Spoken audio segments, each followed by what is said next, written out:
Assalamualaikum, selamat petang. Jumpa lagi. Hari ini saya nak kongsi pokok belimbing madu. Pokok belimbing madu yang saya tanam di dalam pasu. Usia pokok ni dah 6 tahun. 2019 saya tanam dulu.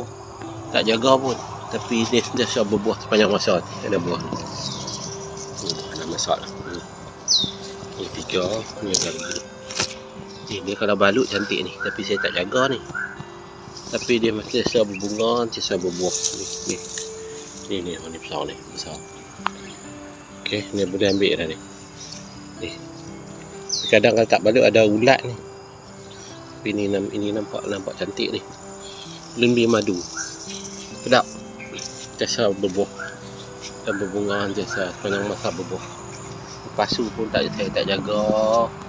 Saya tak cabut rumput pun, tapi baja saya bubuh baja saya letak kulit-kulit telur, baja kompos ni baja kompos ni. Tanah pun dia lembut, baja kompos dan baja spray.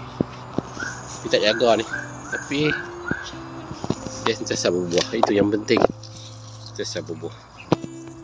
Okey, ni masak boleh petik ni. Saya petik, saya ambil ni. Kita boleh ambil makan. Okey, boleh tengok makan.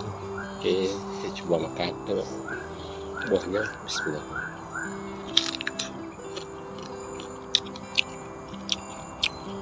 Manis. Ni tak ada buruk, cantik. Tak ada buruk, cantik.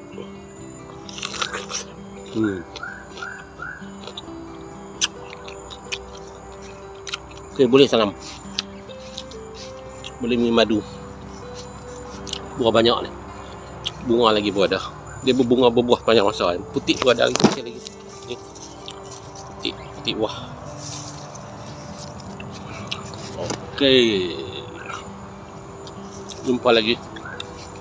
Ini dalam video sebelum ni pun ada. Pembajaan sebulan sekali lah. Ni pun lama saya tak baja ni. Tapi masih berbuah. Okey, itu saja kongsian belimbing madu. Tengok video saya ada sebelum ni. Okey, itu saja. Jumpa lagi. Assalamualaikum.